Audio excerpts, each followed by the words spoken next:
Years ago, I worked on an animation with a fellow lightwave artist by the name of Kurt Larson called Will I Am.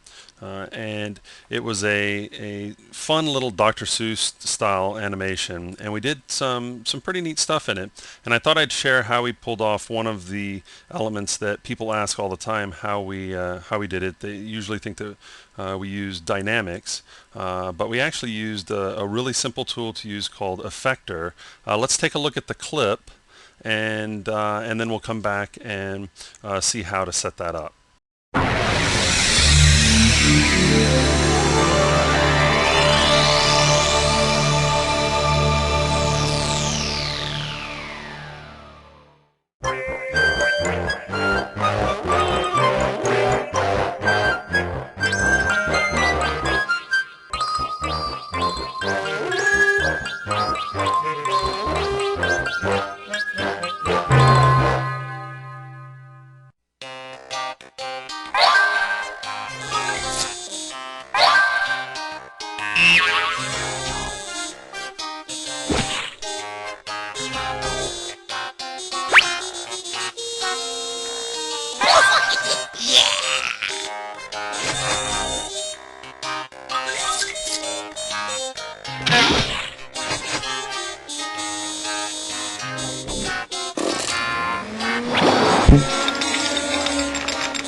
So as the character was coming down the red pipe, the pipe was being displaced. It was deforming into kind of a spherical shape. So let's go ahead and set that up. I'm going to start by creating a disk.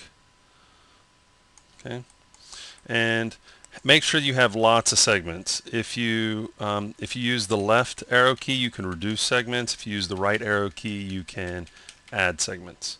Okay, and we'll call that our tube. I'm going to go ahead and remove the top and bottom polygon and hit tab so that we can work with subpatches or subdivisional surfaces. And let's save that out. So save object as, and we'll call this tube 001, save, and we'll send this over to layout. So I've got my tube here, and now I need something to displace it. So let's make a null object, and we'll call this ball. And let's actually give it a ball shape. Okay, I'm going to take a look at how big that is. Now, it doesn't look like it's really filling up this area, so I'm going to go ahead and size this up just visually so that we can see. So Object, Properties, we'll come over to the Geometry tab, and under Item Shape Ball, double click, and for scale, let's try 4, and let's actually go to 5 so that it's bigger than the tube that we're working with here. So I can close that down, and I'm going to select the cylinder here, this tube, come over to the Deform tab, and under Add Displacement, I'm going to choose Effector. Double click, and the effector objects, what's going to be affecting it? Well, it's looking for the name, and by default it's effector, but we called our null ball, and when I hit enter, it says tracking one effectors because it only found one object starting with ball. Now if I had multiple nulls called ball 1, 2, 3, 4, it could find all of those as well. Okay, so we'll click OK, and what you see happening already is that half of our tube disappeared. If I select the null and move it, it's almost as if it's erasing the tube. Let's take a look and see why that might be.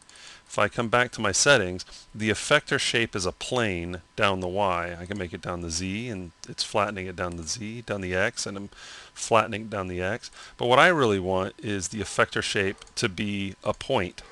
Okay, so now when I move, if I come back over here, and I change my, nothing happened because what I need to do is change my size to match the size of what I did visually. So I go back over to ball, and as I move this, it deforms the object. And it does it in real time. It's not using dynamics. It's just displacing the geometry. And it's a really fast way to have something neat like the character going through the tube. If I hit H for stretch, I can actually change the shape of that sphere to more of an oval shape, and of course that changes the shape of how it's going to displace it. So a really easy tool to work with. It's the effector tool found under the Deform tab under Add Displacement.